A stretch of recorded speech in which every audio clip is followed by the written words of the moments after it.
Whoa, and I'm here. How you doing, people? Keeping it real with me, Rudi Lickwood.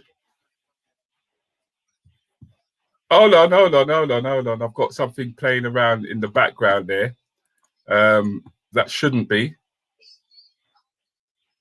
Hold on a second. What's going on here? What is going on in here? Looks like I've lost control. Have I got it back? God damn it, man. Technology today, eh? Doing its own thing. But don't worry, we got it back. How are we, people? Good evening. Thank you for coming in.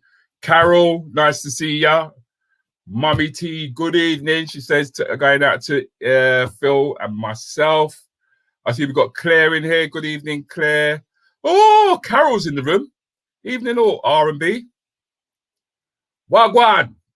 Phil, you got this. Rules, manners and respect. Like I'm going to be disrespectful, eh, Kaz? Kaz, tell me something. Are you still out in Portugal? How you doing? How's the sunburn? I hope you're using sunblock, you know. Because you're black, no means you can't get bun. Black people just burn.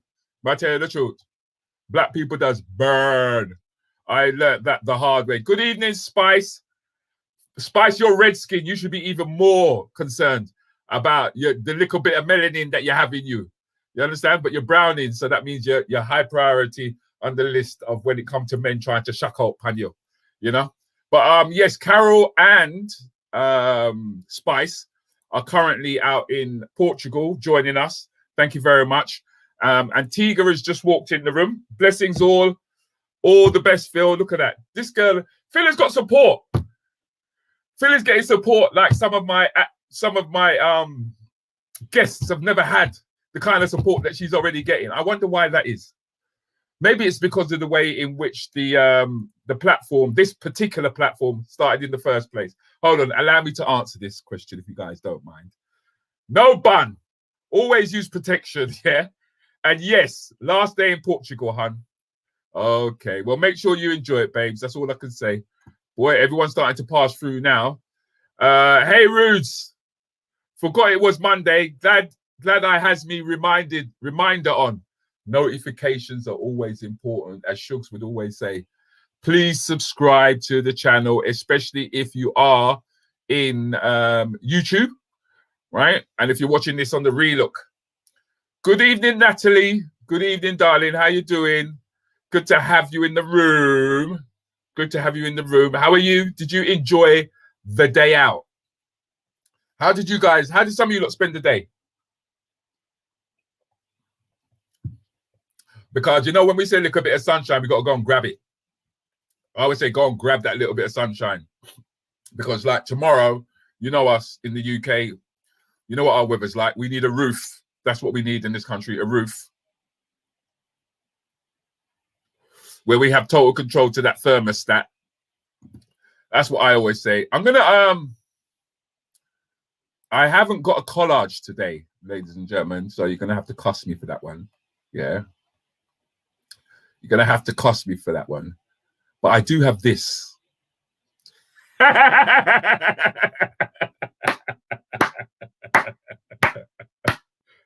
I do have this. It's how our guest started out today. Little bit. Like that. Ended up like this. Yeah, I know. Please welcome to please welcome to my platform, Phyll LesTwins. Oh my God, how you doing? Oh my gosh! Hi everybody! Phyll LesTwins. Oh my God, how you doing? Wait, hold on. Oh my Have God. you got your phone Hi up? everybody! No, I've got my phone on mute. Hold on. Okay. I thought I had done it. I did it earlier and then I joined on the live. There's always something with me when I try and join. I'm not that's you though. If it's not something that's falling down in the background, yeah. There's always something going on. Yeah, on my arse up in the air trying to plug in the headphones on the last one. Yeah, that was the panic before we actually came on, ladies and gentlemen. Was that how comes he can't hear me? Bloody hell, he can't hear me. What's wrong with my earphones? What's wrong with my earphones? But I think there's like a few. well now. Yeah, I think there's a few people in here who are actually welcoming you. Yes. Evening to all the Rants and Bants crew and all the familiar from all the shows. Thank you for the support. Mwah, mwah, mwah. And that's the reason why you're actually here, you know, because of all the love and support you give. I still don't get it. I still don't get it. I just do me. You just do you. You still don't get it. You just do you. Yeah. I think that's what we seem to forget, especially when people reach and get profiles, that there are so many people like yourself and the Rants and Bants crew who make people or personalities like myself. You know, I mean, you build our self-esteem, and that's why this platform was really developed by the Rants and Bants crew, so as that we actually build each other's self-esteem. Yeah. You know, listen, I mean, it's a lot easier to love and give than to hate and take. It's simple things. Yeah, well, your face looks better when you're smiling. You use less muscles than if you're always like that. Screw face. You know what? I can't disagree with you, but even when Nigel smiles, right? Nigel Charmaine, who's on here now, he's like, whoop, whoop. When he smiles, he uses less muscles, but boy, you don't want to see the face. You don't want to see it. Nigel, don't cuss me. Yeah, he said it, so nothing to do with me. No. Nigel, don't cuss me, man. For God's sake, don't cuss me. Because I know you'd want to, right?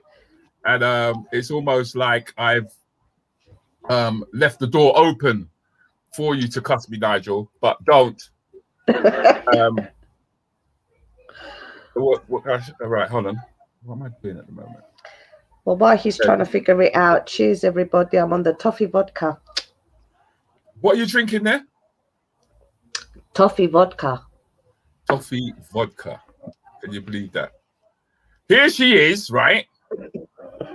Having an interview, and she's decided that it's the ideal time for her to get sloshed. I don't get sloshed that easy, and I've never suffered a hangover. I'm not bragging. I drink a lot of water throughout, and luckily, when I've been out on a night and I've had alcohol, it makes me very thirsty. So I tend to drink a lot of water when I get home, and obviously it dilutes it. So I've never had a hangover. And this is only a little shot, and it's nothing, mate. I used to drink the guys under the table back in the day, a long time ago. I'm not doing that now. Takes a week to recover from a night out. You know what? It's one of the believe it or not, that's one of the reasons why I cut back on the weed, to be honest with you, because of the length of time it took me to recover. It would take me days, darling. It used to take me days, literally. Yeah. Days for me to get myself back. I don't like this getting old stuff. I'm not. I don't feel old inside, and I hate my body can't do the things I used to be able to do. It's so frustrating. And don't even get me started on menopausal symptoms, right, ladies? Oh my God, you guys have got it so good. No, we don't. So, no, yes, you do. We don't. No, ladies we don't. In the chat. No, who's we right? don't. No, we don't. No, we don't. Let me just see the comments come. Yeah, let them come. Let them come, because we get the back end. We get the back end of this frustrated period of time that you go through. We're the ones. I'm not just talking about that. I'm talking childbirth. I'm talking PMT, and I'm talking menopause. You have none. You have nothing. You catch flu and you think, "Oh my God, I'm dying." Hear this one. Hear this. Then why is it that men, right, go from this? Look at how happy his face is. Look how happy he is. Yeah. To something like this. I put that down to the menopause myself. Maybe there is a male menopause we don't know about. No. That's the frustration that we go through when you're going through it. Yes, that's another show, Rudi. You don't want to start that conversation. Oh, I'm not afraid. I'm not afraid. I can see all the women in the comments now. Phil's, stop yours. Stop and tell. Yeah, Miss Shug Sweets. Yeah. Might add some salt to that sugar of yours, yeah? You bet she gargled with special brew. Now, see, Nigel's coming in on this one now. See, you've actually stirred the Rants and Bants crew, believe it or not. I'm always Phil. in this chat stirring anyway and getting everybody going, hey, why stop now? That's true. I mean, even Liz is in agreement with you. My head tells me 18, my body tells me 80. Yeah, exactly, Liz. Spot on. That's what I say. That's Yeah, exactly what I say. I wake up feeling 108 in my body, but I feel like 18 inside. I because talked to my mum who's 80 odd, and we were exchanging the same ailments, but I'm not that age. I should not be having the same conversation with my 84-year-old mum. No, I hear what you're saying, because I often hear that saying, as you're as young as you feel, and I'm like, well, you want to tell my bones about it, man. Actually, my dad used to say, you're only as young as the man or woman you're feeling. Is it? But that Lord of mercy. Jenny! My dad was a joker. My dad was a Leg. joker. He loved telling jokes. Is it? So that's what you said, that your dad used to tell jokes quite a lot, didn't he, when you were growing Yeah, up? he was a great storyteller. He could take a 5-minute joke and make it into a half an hour, and you would just, fixed on it and just waiting for the punchline. He was amazing like that, and was always telling jokes and stuff around the house. It wasn't a household where it was, oh, what's your language, or things like that. I'm not that we were that explicit, but yeah. For example, that's a Saturday. We used to call that Saturday breakfast, but it used to take place about 1 o'clock in the afternoon. By the time everyone gets up and gets together, once a week, everyone gets together, talk, chat, catch up, and so it was cases like that. My dad would say jokes and things like that. And I think that's where I got the love of my comedy from my dad. Okay. But then it was also the love of your dad, from what you explained to me anyway. The conversations that you had with your dad that you would take to the stage. Yeah, that was in nursery. Yeah, always putting on shows, and I'm a Leo, so obviously it must have been in me from the get-go to just be straight in. I was on the stage dancing, singing. Yeah, well, whatever. I'm there. Just enjoyed performing and making people happy. Because you said that when it came to the arts, you was into ballet. Is it ballet? Yeah, I did ballet. I was born in Cyprus and I moved here in 77. So when I was in Cyprus, I did ballet. I had piano lessons. I was doing shows and stuff with the piano, as like not ballet and piano. That's it. Not a BGT thing, but you had your piano shows and you had your ballet shows.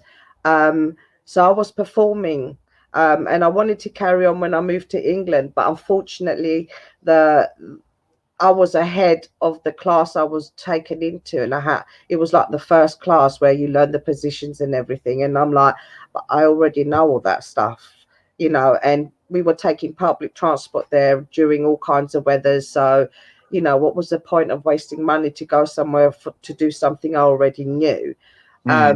Plus, I was trying to learn English as well at the time, because I came from Cyprus. I'd had no English spoken words of any sort.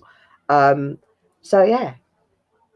So I have to when stop you say that myself, because otherwise I'll talk through the whole thing. No, you're entitled. No, this is about you. You're supposed to just you're not supposed to do anything really, apart from just feel comfortable enough to be willing to share your life journey with everybody, because you say that you was born in Cyprus. Yeah, and there are two sides to Cyprus, if I'm correct, because I mean when I went over to Cyprus, it was to entertain the troops.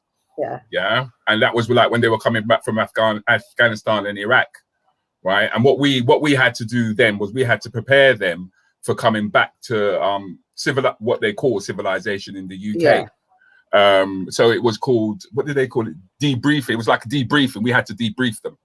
So it was like we went to entertain them, but we would tell them like things that was going on back home and stuff like that. So as a child growing up, did you come across the troops and that when you were out and about? Well, I was in Cyprus when the Turkish invasion happened, and I was about 3, 4. 3-4 years old. It was in 74, so I was 3-4 years old.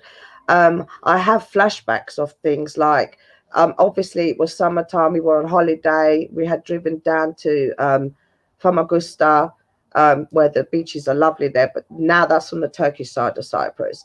And I So Turkey got, remember, so Cyprus got split in two. yeah, northern and southern side. And I remember looking out of the apartment that we were staying in out of the window and seeing hovercrafts of soldiers coming onto the beach, and my mum was running around trying to pack and couldn't quite understand what was going on. And we tried to get out of Famagusta, but I think the roads were blocked, so we ended up going to stay with my godmother because she was running a hotel at the time. And you know, even at that young age, certain things stay with you no matter what. Things like, as soon as the sirens would go off, you had to take cover. And at the time, my mum was on crutches because we had previously, the couple of years before, were involved in a car accident. And so you're hearing the siren, you've got to try and take cover. We had to eat by sort of 6 p.m. on the last window of the sort of food counter because we weren't allowed to have lights on so they can't see. And then you go and try and go to sleep and you're hearing and you're wondering, oh, is that going to hit us? Right. I remember those little visions and blasts and that, but obviously made it through, thank the Lord, here. Yeah. And obviously my mum having we were again traveling to go to the beach. It was holidays. My mum, my 2 older brothers, and myself in the car. There was an idiot that decided it was a good idea to overtake 2 trucks on a bend, so hit my mum directly. I have flashbacks of that as well, where I remember a school bus of children had pulled up to see if everyone was all right, and the girls were calling me over to the window and they gave me a chewing gum, and I just remember looking at the chewing gum, and the next thing I remember is being in a car being driven, just sitting there looking at the chewing gum in my hand and looking at the road. Right. Not quite, then you're in the hospital getting checked out, and I was staying with family friends, obviously, because mum was in hospital, and my mum had died for 40 seconds and was brought back to life. She had a collapsed lung, so many things from the accident. But she's old school. She's a warrior. She's my hero. She wanted to see me, but she didn't want me to be brought to the bed because she didn't want me to see her with all the tubes and everything. Yes, of course. So she asked her friend that I was staying with to just walk me by so she can see me. And me and my bright self walking around looking, and I spotted my mum and I said, "There's my mum," and I was ushered out quickly so I wouldn't see too much. But and then we went to Germany for a couple of years because my aunt and uncle were doctors over there, so she would have got good treatment and looked after properly. So I lived in Germany for 2 years. And you never mentioned that. You never mentioned that you was in Germany. I wasn't going to tell you everything. I've got to keep a few secrets in it. I used to go to the nursery with my cousin, so I was able to speak German for a while, but I didn't remember it all. But we used to go back every year, so I'll try and remember a bit and try and speak some German. My mum was better at it. But yeah, we're spread out everywhere. Yeah, because as youngsters, we do pick up language pretty easily. I think it's the left side of our brain that works. So here, this image I brought up earlier on, is that's your brother, I think. My 2 brothers and my dad. Brother and your dad. So you are you the baby? Yeah, I'm the baby and the only daughter. I've got 11 and 13 years difference with my brothers.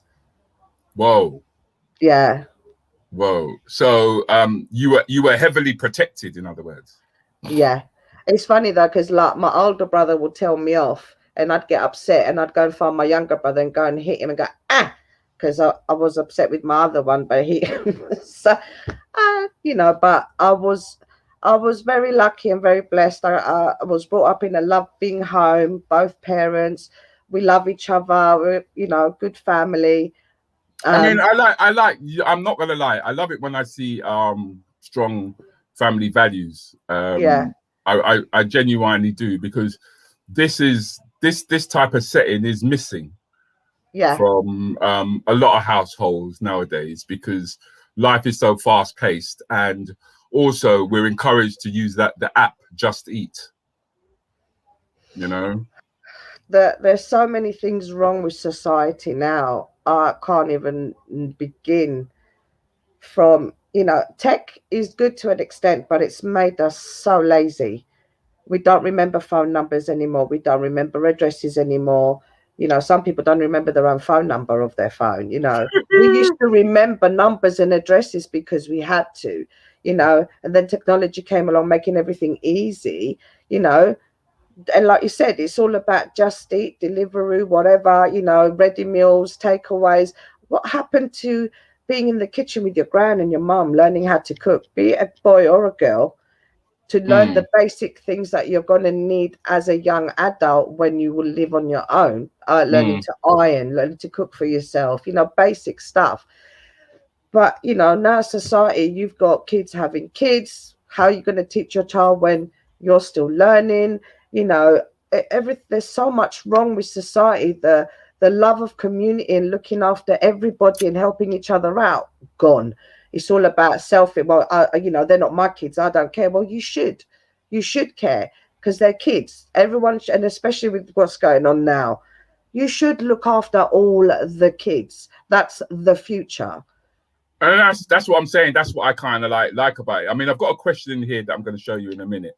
It's from Leisha, right? So Leisha, don't feel as though I'm ignoring your question, but it's just that she's brought up something that I wanted to show, which I was going to show a bit later. Right? And this is you hanging in with the youth them. In the hanging with the youth them. Yeah. Do you know what I mean? And it's amazing the way that you adopt everybody as family for whatever reason you do. And you're quite multicultural when it comes to that fact. Yeah. I can't help myself. Those guys are the guys I met in Piccadilly busking when I was going down there to try and see the twins, who were over on 2018 at the time filming Men in Black. And I got there one day with a friend to see maybe we can see one of the twins.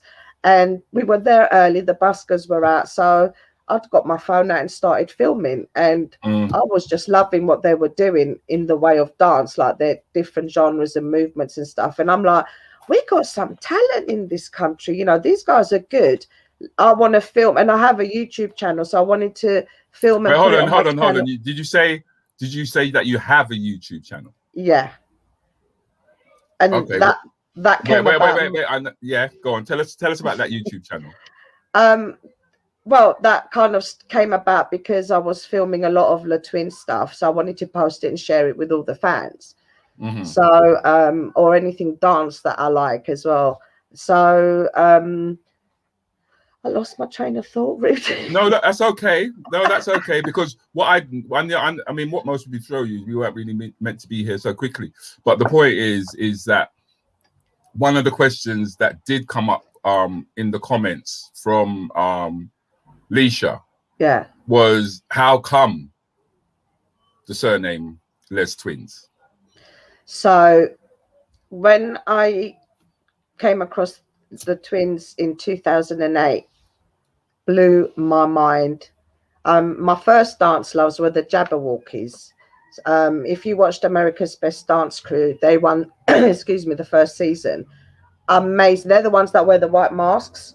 So basically your attention goes to the group and not one individual, which is what I like. You're watching the whole of the dance as a unit rather than focusing on individual dancers. And I loved what they did on the show, and so they were my first loves. And then somebody sent me, or I don't remember how I came across this video, went onto YouTube to see it. It was the twins in a workshop, about 16, 17 years old, I think they were there. And then I think I was 4 a.m. I think I better take myself to bed now after watching video after video after video. So I wasn't on social media other than Facebook, really. And the only reason I went and joined the other ones was because of the boys, and I wanted to learn more about them at the time and see more stuff that I was able to see on Facebook. And so when you get asked to choose a name, obviously to show that I was a supporter, Phyll is my name, Kate is the beginning of my surname, and then LesTwins was just made it obvious. And now I'm just known as Phyll K LesTwins. So why? If it ain't broke, don't fix it, Rudi. Okay, because I must confess that I kind of felt the same way when I first saw your name come up. You know what I mean? Yeah, I remember. It does. Hold people... on. I'm gonna see if I can find something. I gave him a lot of stuff, people. He had a lot to go through. Oh yeah, a hell of a lot to go through. You're not wrong there, girl. But it's just for people who might not know who these twins are that we're talking about at the moment. So it's just to give them an opportunity. Let's see if we play this. Which that's when they were that's when they were told at the time that they weren't dancing hip hop. They didn't really know what hip hop was, and that was a few years later when they won the whole competition in Japan and in France, and they were the only ones to do that. That's after they won World of Dance in America, and they were getting onto interviews, and that's when they were getting together for Just a Debut, when they did it in summer of 2020. Okay, so that's just a glimpse, ladies and gentlemen, of who the LesTwins actually are, and those are the guys that you followed. But I mean, you also went behind the scenes with them, didn't you? Yeah, I mean, it still blows my mind that I started following these dancers, and then I got to go to the first workshops in London. So I got to see them and meet them and be close. I became like a 16-year-old girl. I was like, oh my God, I'm a 40, I think at the time, 40-something woman going, oh my God. But there's such a beautiful aura around them, and there's such positivity, and they do so much for fans. And, so many years later, it gets to the point where they know who I am. And the millions of people that are still, I started following them when they were teenagers like that, and then was blessed to be invited to their 30th birthday that what they were having, because they were in London and they were 30. So I'm like, wow, I've watched you basically for half of your life, and I'm here celebrating your dirty 30s, as I call it. And we also got to see a lot of their friends that they hang out with in America that we're aware of because of the fans, and we follow everything that they do. And it was nice to see them as well, and chat and have pictures with them, and it was just a family kind of feeling. And I was just really blessed to have been invited, and I preferred that than going to the club the night before. Even though some of these clubs, like, they're so strict, they don't let, if you spend £1,000 for the table, they let you in. But, there was somebody that came from New York for their birthday that they invited, and they wouldn't let the guy in. That to me is a club I don't really want to go in anyway, if that's your attitude, mate. So for me, the more personal one was so much better. I was able to give them their gifts on a quieter level, and just enjoy the night. And when that particular workshop happened, that was the one in February 2020, just before we got sort of locked down. And I became friends with the lady that has the schools that she gave to the twins to do the workshops. We'd gotten to know each other over the last few years, and she does the Hive dance events, which is help youngsters come and do different lessons. It's like a whole day's event. So I've gone and helped her out there a few times. So if I was needed to help behind the scenes with the workshop, that's what I was doing. try and help But out. that's you, though, isn't it? That's you. You throw yourself into whatever you do 110%. You Yeah, if don't. I You love don't. something and I want Yeah. to be involved, I don't care. I just You go don't give straight half. in. You don't give half. You give. Yeah, You give it your I all. don't know how to do half. I'm still trying to learn how to cook for one because I'm Greek, so I still overcook. Okay. But it's surprising that you say, you know, you still struggle to learn to cook for one, but yet for you're not afraid to go out alone. Nah, never been. Um, why am I going to wait around for people to make up their mind and then I miss out because they don't know, mate?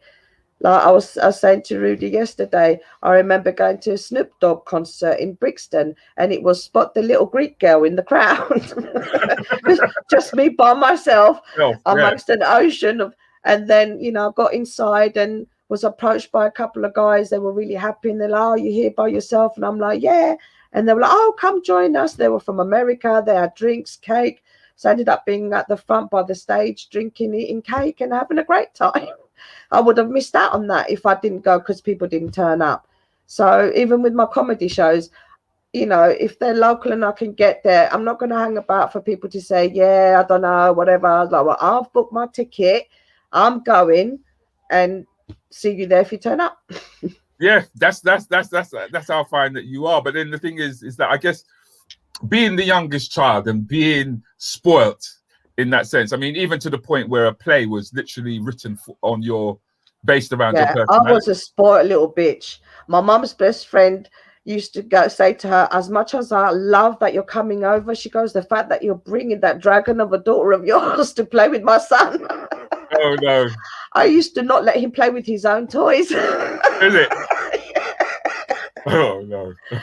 But yeah, luckily I grew out of that. I became a very big sharer, but I don't know. Maybe it's, the fact that my upbringing was good and it was all love and we all give, it's not a give and you take. It's I want to give. I want to make people happy. If it makes them laugh, if I can feed them, if I can help whatever way, I just want to. Why not? I mean, did it? Were you at all surprised that you came to live in England? Well, my dad was over here working for a while to try and sort of get things, so I knew it was happening. And I was a bit young. Obviously, I didn't want to leave Cyprus and my friends and my school and everything. But it was kind of like a new adventure, I guess, somewhere new to go. And we had family here anyway. So it's because just that I didn't know how to speak because I English. mean in your earlier years, your earlier formative years, you was traveling. You were quite often making trips. Yeah, to we'd the come UK. as tourists, as they say, and go and do the tourist thing. So that might be when we started living here, because I remember being a part of the Mickey Mouse Club. I remember. And I remember we went once to the cinema and I had my ears on and everything. Oh dear. Oh, don't tell me you wore the ears. You didn't wear the ears, did you? You did. Oh, you cut out. I said you didn't wear. I said, don't tell me you wore the ears. Am I still here? Can you hear me okay? Yeah, I did at that age. Not now, but I did at that age. No, but come on, man. I mean, I could actually see you. To be honest with you, I can see you wearing the ears today. At this point, yeah, I would. I have stupid hats and all sorts, because why not? Listen, you got to have fun in life, otherwise you just be crying non-stop. It's better for your soul. I love to laugh. I like making other people laugh. I just like laughing. Yeah, that is you without a shadow of a doubt. As what is it? Let's see now. As I can actually testify, I'm going to prove that. Oh no. Yeah. What are you going to bring up now? Yeah, I'm going to prove that. Oh, is it my favorite clip? I wonder.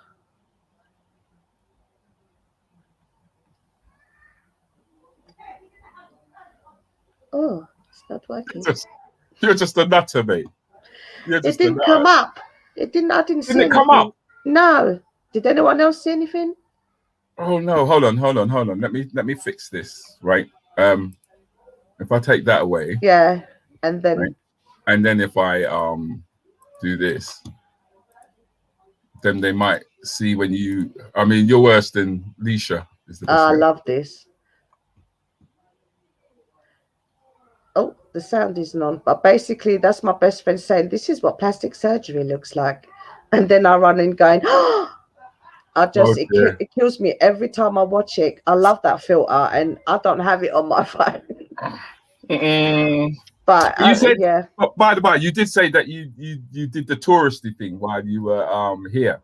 yes, that was when you could get near Downing Street and you could take pictures with the bobbies and all of that stuff. You got the picture right outside 10 Downing Street as well. What, this one? Yeah, look, Prime Minister. Thank you, thank you. Youngest Prime Minister to ever go into 10 Downing Street. Yeah. But that's what you do when you go to another country. You go and do the tourist thing. So before we were living here, we had family. We did the tourist thing. Even I think when we first started living here, we did a bit more because we had more time as well. So that's at that Tower Bridge and that. We even went to Scotland. We had friends there. We did a road trip and we went there, and so it's beautiful. Interesting, man. But as a teenager, you told me that you were your dad was quite strict with you. Yes. Which I find difficult. I personally find difficult to believe because of the little images of you out and about. Well, that's actually on a family holiday to Napa. That's my best friend's brother, who I grew up with him and his sister because they used to live across the road from my auntie's house where we used to go on holiday every year for 6 weeks. So it was just, let's do a James Bond pose. So that's what we did. And that was in early noughties on holiday again. I love a bit of karaoke, me. But I like to sing like old school stuff like Patsy Cline and Etta James and yeah. Proper old school. That's proper old school, isn't it? I do love my old school. I've got a real range of music. I just know what I like and that's it. And I guess the beach played a big role in your life around that time, didn't it? Yeah, obviously when I was living in Cyprus, that was when that's the sister of the guy you saw me posing with.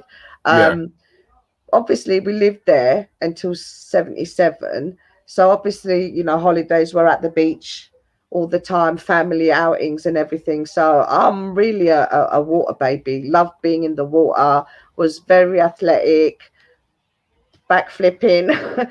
I used to be athletic, guys. Like, that's why I had to prove it. Don't watch me now, yeah? But I used to. I can still pass a move, though, if I have to.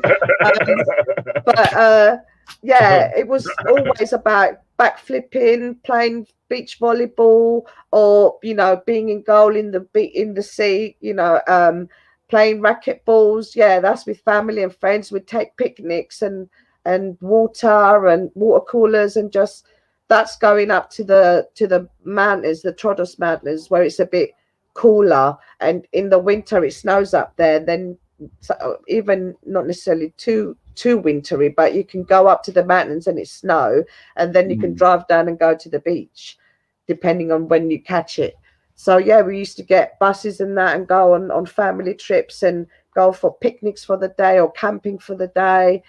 I've got lots of good memories from my upbringing. I'm very lucky. It's a great lifestyle, considering, like we said, I mean, I don't mean to be harping back on what we said before, but when you consider that now, the way that because I remember like going to Hampstead Heath and Gospel Oak and adventure playgrounds and places like that, whereas now the adventure playground is on some app going around doing your shopping or whatever bits and pieces that you were doing. But then once you is that graduation no, that's Southgate College in the 80s. I think that's about 85, 86. I had to throw an old one in there for the fashion in it. No shoulder pads on that one though. None at all. But it was the Madonna bracelets and the big hair and the big earrings. I've still got big earrings. I love my big earrings when I wear them. I don't wear much now, but yeah. I had a It wouldn't look collection. right if you did. It wouldn't look right if you did. Yeah, I went to one of them makeover things that you used to pay for them to take your pictures. My mum and I went and had one done after my father passed away to sort of make us feel a bit better. And they wanted to buy my jewelry, my earring collection from me. And I said, listen, I've spent a lot of years collecting Yeah, these. I said, collecting they're it. not for sale. But yeah, that actually made me, and I have toilet seats that you lift the lid up. Oh, I've got toothbrush and a toothpaste.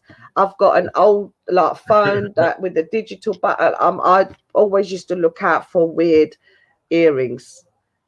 Okay, because this Because is once again, that's why I say it doesn't look as though I kind of feel that your parents actually did you a favor in the sense that they didn't let you just rush out there, because I mean, there's no sign of you not really enjoying yourself. I mean, come on.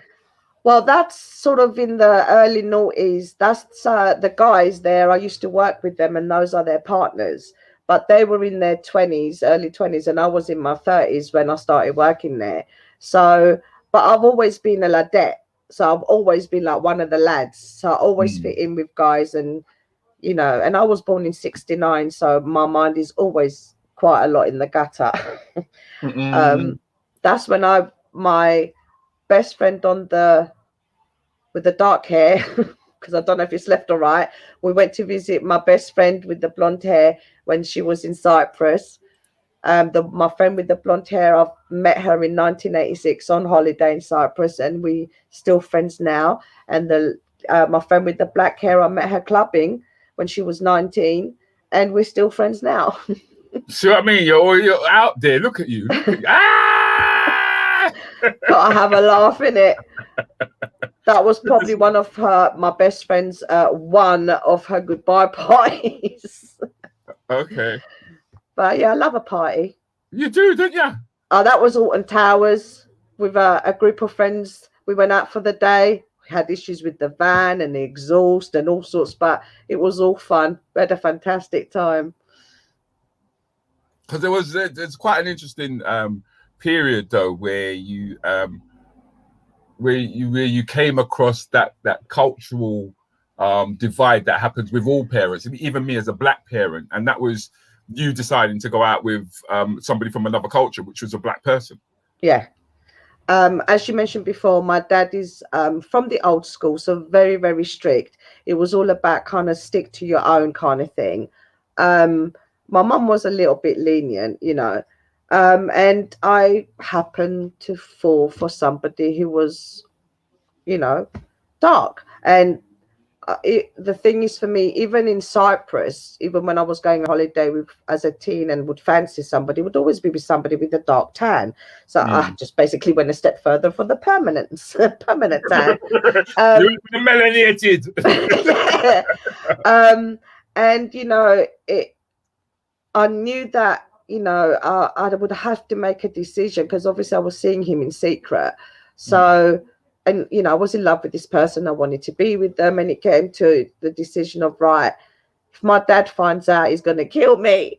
And I made the decision to leave home at 21 and be with my partner. And, that's because even at 21, I still wasn't really being allowed to go out. I still had kind of curfews. And, I'm like, I'm 21. But my dad was very protective, I think, because I was the only girl and the youngest. And, London wasn't as safe as Cyprus, because in Cyprus, we grew up with, having our houses left wide open, the cars were on, everything was unlocked, but no one would take anything. So, you're moving from that kind of somewhere to somewhere where you have to lock your doors and you have to lock your car. And so it was a bit more dangerous here. So I think that's where his overprotectiveness came from. But as a child, you don't see it. You get angry and upset. But it was out of love that he was doing it. And it's not until you have children, which I don't have, but I've got nieces and I've got a lot of nephews and nieces from my best friend's children that, just take. I'm auntie. I'm also boot camp when they're naughty. So there's always got to be one of those, isn't it? So, yeah, it was just... 21, just wanted to be with the person I was in love with. So I left home. And girls tend to follow their hearts when it comes to that. even if it does mean having to go against the cultural norms of their nuclear family. Yeah. I think that's massive. I think that's a massive thing I to think do. it's because you can't really help who you fall in love with. It shouldn't matter like color, religion, or anything like that. As long as it's somebody that's going to treat you with respect and treat you right, it shouldn't really matter. But you know, obviously we grow up with families with their perspectives and Of society and course. everything else. So, but you know, when you get into a mixed relationship, you see things that you wouldn't see before. Like you'd Ordinarily, yeah. see the looks that you get given or the little whispers and whatever. For me, I never really gave a shit because I was like, look, whatever. I don't care. Yes, this is my man. What and what kind of thing. I've never really been one to care about what people thought, as long as the people that knew me and loved me knew who I am and what I'm about. So yeah, and then you just start to see the injustices, and I really hate injustice. If I just you genuinely do, don't you? I You really genuinely... do. I get very passionate if I see something that I don't think is right and I don't like it. I will till my death and fight, because it's not no. It's just no. And once again, I can actually testify to that. I mean, I don't even need to. I think this picture kind of tells a lot, really. Yeah, I came across Chris Prediobi last year when, you know, we got into shutdown and things were going on, and I was just starting to look through things and videos and stuff, and he just caught me and liked what he was saying, and he was trying to do things for the youth, get them off the streets and off the gangs, and out of the gangs, sorry, and he was trying to start up this platform called The Village, and I would just like what he was about. So I started posting some of his videos and then sort of reached out and we started talking. I joined The Village, and then from The Village, other things kind of came about. I'm still part of The Village. I mean, you didn't just post his videos, did you? No. I mean, you actually got yourself into his videos, if that's fair to say. Yeah, well, he kind of throws me in there. I mean, allow this to play. If you want to have your say, guys, jump in, man. Have your say today. Phyll. Evening, afternoon. Talk to me. My God, there's so much going on in my head that I want to get out. I don't know where to start. This is a while ago. First of all, something simple. What's something our brain needs a lot of? Oxygen, right?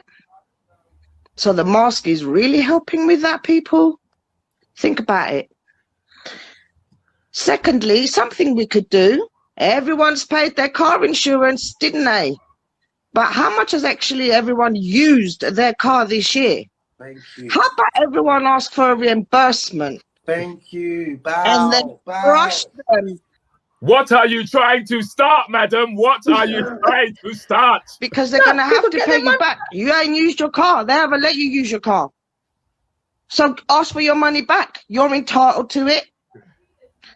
Next thing. Police acting under maritime law. For those of you who don't know. She's getting deep now, for those of you who don't know. She's getting deep. That is the law of the sea. We're not at sea. And we're not pirates. So they have no way of trying to enforce those rules. We act under common law. The police took their oath under common law. So what they're doing now, fighting against us, is basically incorrect.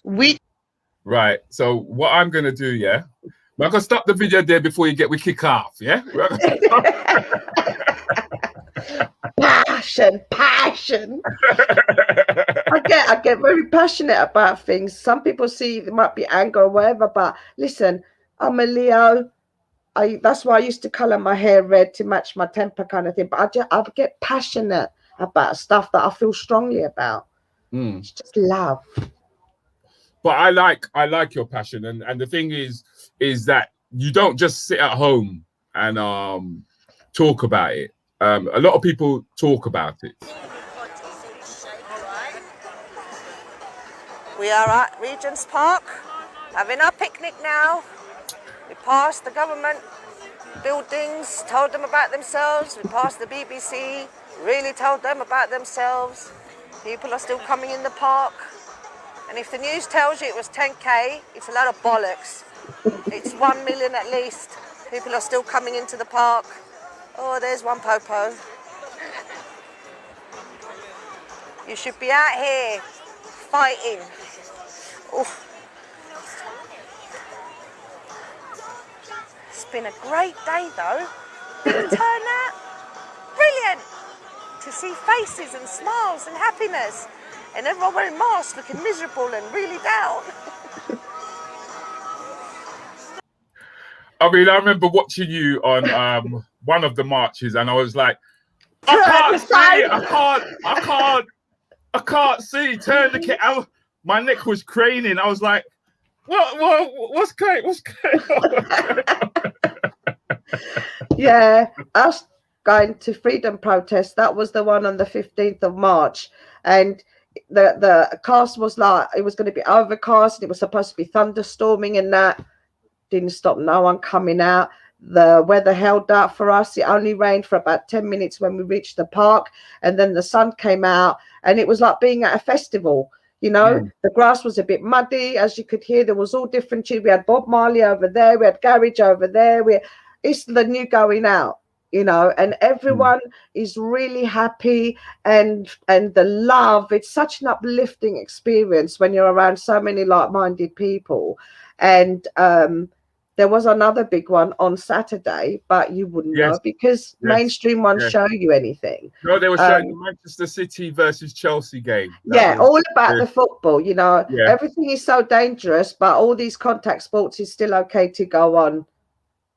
Yeah, I find that quite ridiculous, to be honest with you. And our borders have always been open and never shut. But it's the protesters' fault for all this stuff.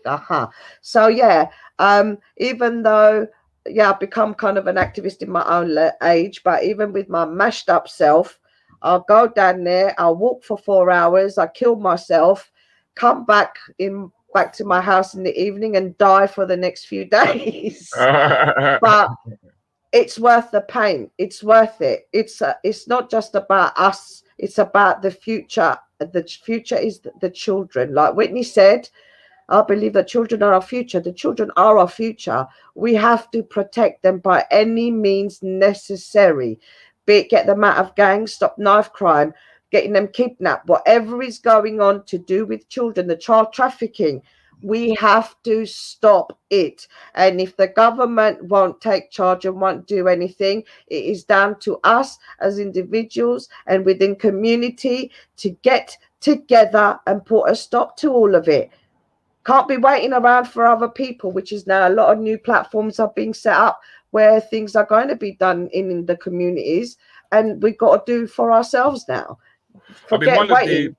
One of the organizations that you definitely got involved in, and I'm sponsoring and I'm behind it 100% too, is the Harts of Talent that's going on right about now. I mean, you were at was you at one of the auditions or one of the filmings that was going on there? No, there was TV promo work being done for the launch, and I went there Monday evening and a Tuesday for the day just to catch a bit of what was going on, say hi to everybody, meet some of the other ambassadors, and just be, you know, physically there. And it was such a beautiful vibe. And because they're also sponsored by Met Police and the NHS. Sorry? Yeah, the NHS and the NHS. Yeah. It was nice to be able to sit down and have a conversation with a couple of policemen who've had years in the job, and have a conversation about, you know, how police are conducting certain things now and why there is this animosity against them, and that it should take just a conversation to try and understand their point of view and our point of view. Like, what is really missing, I think, is back like the local Bobby on the beat who had their area, their community, they knew everybody, had a good relationship, and would be able to help out if there were any issues. We don't have that anymore, and there are some good police. They're not all bad. There are Mhm. some a bit power hungry, but they're not all Mhm. bad. I don't know if he's still around, Well, I but think he that's seemed where all you're coming from. right. I think that's where you're coming from because of what you saw when you came over in your formative years. Do you know what I Yeah. mean? Just how society was operating and how it was moving. And yes, there was always a copper on the beat, as opposed to this so-called I'm going to play the role, a pretend policeman who, well, let's be honest, the kids have no respect for because he can No. do not. And really until he can do not. They can't get that respect back if you're constantly causing an animosity with the people. You have to do something. You fix how you approach people. Go back to training. Fix how you approach somebody who has mental health. They're not all the same. You can't treat everybody the same when there's all different issues going on. Re-educate yourselves. Retrain your police. You know, society keeps changing. You have to change with it. And I would not want to be a youngster in this day and age right now at all. They have it so hard on levels that we can't even understand. And that's why they need help and they need saving and they need us to help them with it. Well, even the here's ones you. that try and fight it. Well, here's you recording some of the stuff that was going on behind the scenes. People will see a lot of these promos later on. I don't know what we're gonna do, but we're gonna do it right. Everybody stand in line. We're gonna put up a fight. We're gonna do it right. All right. I don't know what we're gonna do. And that's just Love them. that song. Yeah, They were getting ready to do a TikTok, trying to learn, teach her more the movements that she was practicing all day. She learned really quick because they put the routine together that day. And so that was meant to be practice for the TikTok video. Okay, because at one point I was thinking about showing the whole thing, but I said to myself, no, this is really about you and not so much about... I don't mind. I know you don't. There's you, there you go sharing again. There you go sharing again.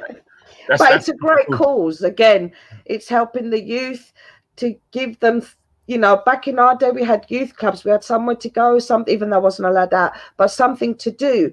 There is nothing now. So the glamour of I can't believe this stuff about not allowed out. I struggle with it. That's when I left home and I was on my own. I do my own thing now. Yeah, but I think it prepared you in the right way, because I think a lot of youngsters get lost when they get released too soon. Yeah, and that's what I mean about learning the basic things we used to when we were being raised, like cooking, cleaning, ironing. How many of us were in the kitchen with our mums or our grands, learning how to cook, learning recipes, that quality time? Where do you get that now? It became from, you know, you work to live, and now everybody lives to work. So what time have you got with your family, or that quality? You know, people don't even eat together at the table anymore. Like I was watching Eddie Nesta from his show yesterday, and Curtis was saying one thing he tried to do was always make sure there was a dinner time for the family.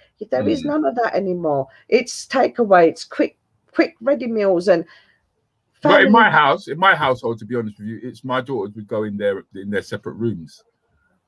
And, what happened to sitting down and talking and catching up about the day? Or is there anything going on? Are you okay? Well, the only time, believe it or not, the only time we were able to really hone in on that, because they were starting to become their own people, was just before the end of secondary school, around that time. But once they had left secondary school, it was like I was seeing a different side to them. And you talk about moving along with the times. Do you know what I mean? It almost became like, oh, well, that's part of the times. That's how they want to be. But then as teenagers, or especially when I think 15, 17, 18, they do lock themselves away. Some of them start as early as 13, where they would lock themselves away in their rooms, kind of like thing. But as you said, you came out, you know, you started getting out and about, you started meeting the guys, meeting the girls. That's my oldest niece. This one here. She was she studied drama and everything. She's got an amazing voice. Theatre, you know.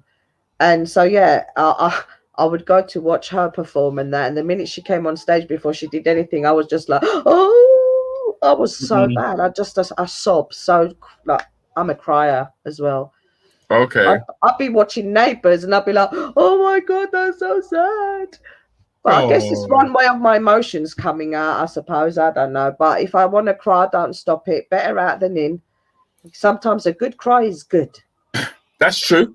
That's true. But I was going to have a quick final look at your Facebook page, right? Oh gosh, yeah. No, because the reason why I've actually chosen to do that is because it's your love of comedy, really, and there's very few comics that you have not met. I mean, at the top row there's Savage, on the second row there's Quincy, you know, coming That down. was Wayne Rawlins. No, hold on, you got Wayne to the right, Yeah. but in the middle there you got Mr. C. I can't see. Yeah, I know what ones I sent, but yeah. Underneath Mr. C, underneath Wayne, you've got Quincy again, and then you've got Wayne underneath there, and then and Kojo. then in the middle there you got Toju. Kojo, I can't see Toju. Kojo is Toju is where you're wearing that blue top. Okay, I can't. Can you guys see? I can only see a little couple of. Hold on. I can't bring them up too high. Hold on, let me see what you guys are seeing, because at this point I'm kind of like, oh, I see what I've done. Let me take this off. Okay. There you go. Right. Now you see Toju in the middle. Yeah, now I see. See what I mean, guys? I bombarded him with loads of stuff. You did, man. You did. I give you a due. Yeah. I love my comedy. I love my comedy. And because I wasn't allowed that when I was younger to be able to go and do certain things, and obviously when I left home to be with my partner, there wasn't that much money, because then obviously you're living on my own. You have to manage your money. So I didn't get to go. But boy, when I was able to start going, I don't wait for no one. I go, you know, always. You've seen me. I'm always on my own. I go to support. I'm not waiting around. And I have, my face hurts every time I finish from a comedy show like that. Because I can see that I made your face hurt here with your tongue out. And then you've got Axel to the far left there. Yeah. Then you got Kane, and you got Slim. Yeah. And then there you are with the twins again. There you are with Kane once again, and Kojo this time. Annette Fagan. Jackson. Yeah. I mean, you know, it's just amazing that you know, you've managed to. Guys, I love the comedy. I can't help it. But yeah, I get a face ache by the end of it. I'm either smiling or laughing throughout the whole thing. And when I come out, I'm like, people are like, what are you doing? I said, my face hurts. I'm trying to unnumb it. But like I say, it's the best thing for your soul. And I love black comedy. I just love it. I love to support. So if I like something and I want to support it, I'm going to do it. Whether you like it or not, I don't care. Get off my page, innit? Simples. If you don't like it, just come off the page. Simple as that. Come off the page. You know, and I think that's one of the better attitudes to have. Well, the thing is that I did say that this would go pretty quickly. Yeah, I told you. Me and you could go on for woo. So what I have to do at this stage is I have to thank everybody for tuning in to Keep It Real with Rudi Lickwood. This evening I was talking to Phyll LesTwins, and she walked us through her journey of Cyprus to the UK. We actually ended up in Germany, which I didn't know that we were going to. Yeah. We didn't even talk about your back problems, you know. Oh, that's all right. You know, just deal with it, innit? We also didn't talk about, you know, before the year before the Twin Towers went down, my mum and my brother and I were at the top of them because we were on holiday there. I've been to Hawaii as well. Amazing holiday. I've been to Buckingham Palace. I met Diana. I met Prince Charles. I met the Queen and Prince Philip, because my dad used to work for a diplomatic service. Diana was beautiful. Okay. Just to end it off quick style, innit? Because I can speak fast. I can get a lot in. Well, you did right there, I must admit. But yeah, thank you for having me on, Rudi. It's been fun. It's been. I'm glad to hear that. If you've enjoyed this evening, please give a few thumbs up to Phyll. Let her know that you enjoyed and it. subscribe and share. Oh my God! Thank you very much. You saved me having to say that because there's been quite a I few. watch the platforms. I know what you have to do. You have to like, subscribe, and share, because that's what I do. Please do that. Please follow her advice. Like, share, subscribe. What is it? Miss Shugs is saying she's a lucky member. Me German. Oh yes, she's German. I love you, Shugs. I love Shugs. Shugs is German as well. I forgot to that. Enjoy the rest of your week, please, says Carol. Trevor enjoyed the interview. Carl from Newport is in here, as is Claire, with all the thumbs up. Thank you very much, guys. Really enjoyed. See you in the chat next time. It's true. That's where you will find Phyll. You'll find them in the chat. She normally is in there, alongside a lot of the other members of the Rants and the Batch crew who are very supportive to me. If you would like to continue to support me and help me to keep the platform going, the only thing that I ask you to do is to subscribe to my channel.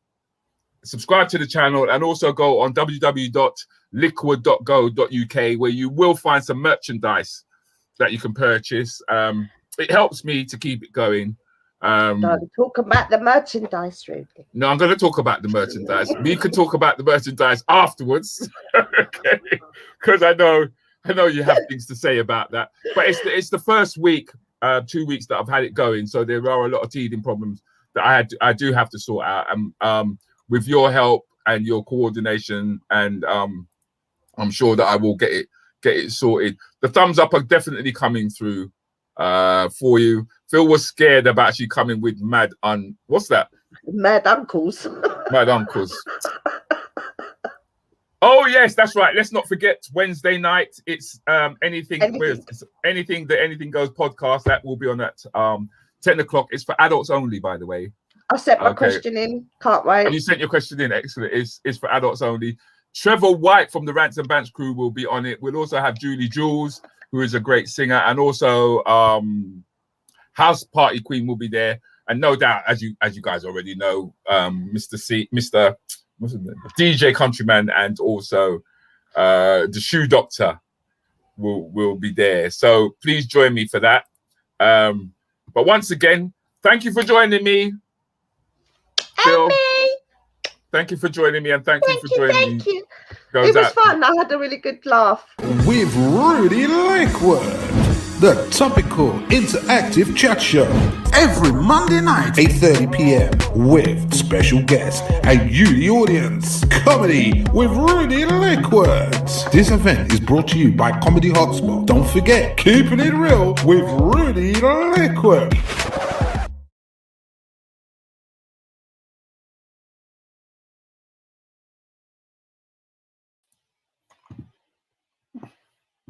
Bye.